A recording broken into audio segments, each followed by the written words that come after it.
All right, guys, the Game Awards 2024 is in the books. It's all wrapped up. And of course, there was some unbelievable cringe that we'll have to get into in the next few videos here. Piles and piles of cringe. Just some of these upcoming games that I cannot believe are still being made despite the failures we've seen in 2024. However, one title that was really exciting that I saw being talked about was Elden Ring 2, or Elden Ring Night Reign, which is a standalone 3-player adventure coming in 2025.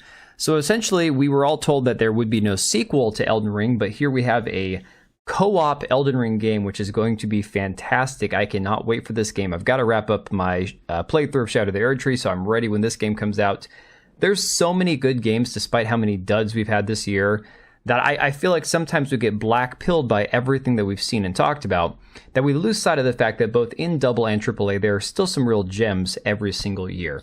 Speaking of which, go check out Instant Gaming. I still have the link down below in the description. They've got this advent calendar thing, which has some great deals on it. Go check it out down below. Using the link helps the channel greatly, so just go check them out if you're looking to pick up some new games. So we saw recently that the actor for Geralt, the voice actor for Geralt from the Witcher games, basically got into some hot water with CD Projekt Red because he said essentially that he would not be the main character in the game. And then, of course, he had to say, I don't know how true it is. I went off a rumor. So essentially what happened was he claimed that Geralt would be part of the next game, but that the story would not be about him this time. Now, to be fair, anybody who has played through The Witcher 3, you kind of suspect that his story is kind of coming to an end. It's not a big shock that they're going to move forward with Cirilla as the main character. I have an issue with the fact that she's not truly a Witcher, so it doesn't really make sense to call it a Witcher game and have her as the lead, but you know what? She can operate as a Witcher. She's plenty powerful. There's no question there. So hey, whatever, that's fine. And of course, we did see a trailer revealed featuring Ciri as the protagonist. So again, these kind of things all work the way we would expect them to. The problem is a lot of people are having issues with the physical appearance of Ciri in these games. And to be honest, it's concerning. It is definitely something like, I'm not going to go freak out and say, oh my God, they turned her into a man. No, this is not one of these traditional DEI wokeness conversations in regards to her appearance. It's just strange, the noticeable difference between Witcher 3 and Witcher 4. So Endymion says here on Twitter, CD Projekt Red has completely been hit with the DEI ugly stick. What the F is this Ciri, and her voice actor is different too. That I didn't realize. I'm watching this live right now and I'm not thrilled, I'm sad. And you can see this is Cirilla. She looks fine. If this was any other, motion capture model, any other actress, and they were using her likeness, I would say this is a perfectly nice looking woman. There's no problem there. The issue is this does not match what we have seen of Cirilla from the games. So of course, this Sweet Babes Incoming account on Twitter says, FU CDPR, what the F is wrong with Ciri's new DEI design? Left, right is from NetEase's Ciri design, what the F? And you can again see here the hyper photorealistic Cirilla versus NetEase. I guess this is a skin from one of their games, again, a Chinese developer, so take that for what it is. Archcast also using the same character skin, saying Ciri from Asia and Ciri from Europe. It's truly a mystery why the mobile market is outselling AAA games these days. And Nuclear Winter down here points out it feels really weird. Some scenes look on point, others looked like a potato. Feels like 4 different people made the character. And I think that this is something that we have seen before with Unreal Engine 5. And so I put this tweet out here and I said, what a lot of people are reacting to regarding Cirilla in the Witcher 4 trailer is the same thing many people experienced in regards to the difference between Hellblade 1 and Hellblade 2. Now, I loved Hellblade 1. I thought Hellblade was a fantastic game. I played it like 3 years after it came out. I didn't even think to play it until I saw it on Game Pass, and it was fantastic. The story, fantastic, wonderful game. The acting was top-notch. And of course, yeah, it's a walking simulator, but the story was good enough I didn't mind, right? The second game was beyond awful, boring, cringe, girl boss crap.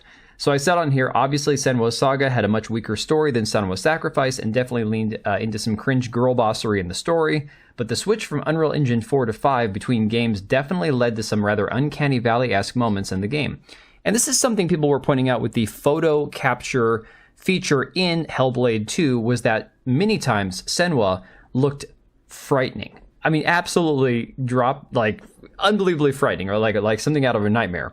And a lot of the reason for this is due to the hyper-realism of Unreal Engine 5. And I think, unfortunately, for how fantastic the tools are for developers, sometimes they don't know how to tone it back to where we hit that uncanny valley where it's like, it looks real, but there's something that's just a little off, right? A little disturbing.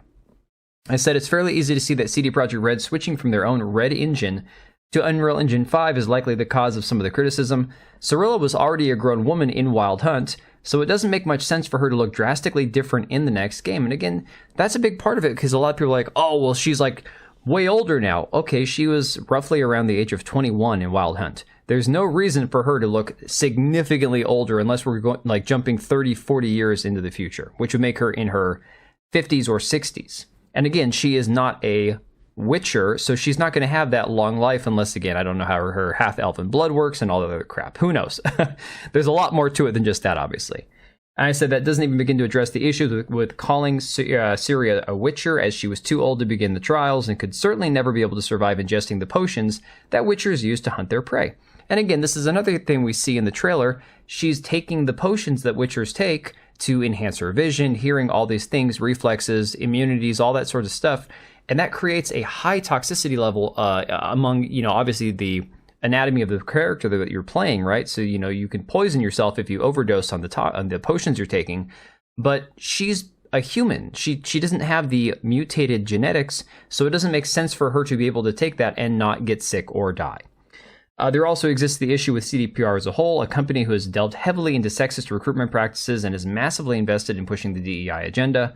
This doesn't mean this game will be woke or not fantastic to play. It just means that many of us will watch and see before we hand over our money. And again, I think this goes back to a lot of what we've seen with people associated with CD Projekt Red, mocking gamers over their concern that we're going to get a DEI agenda push in this game.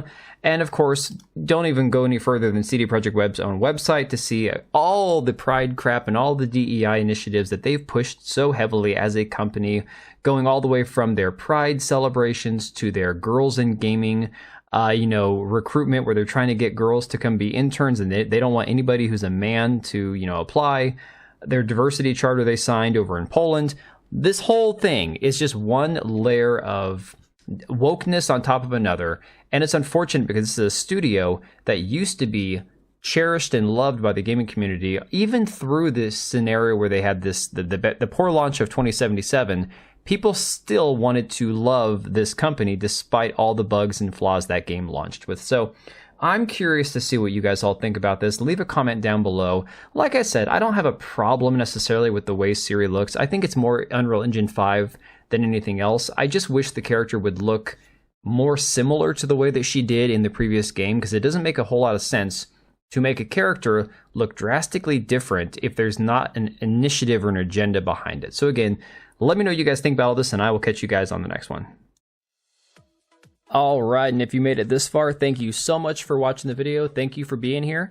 I do have two channels, Minimal Effort Podcast, as well as my gaming channel. I do have a Twitch and Kick for my gaming channel. We do live streams over there occasionally, maybe once a week. And then if you are in the market for a new PC, make sure to check out Meta PCs. Click the link I have down below. Use code TBO at checkout for a special discount. Thanks again for watching, and I'll see you next time.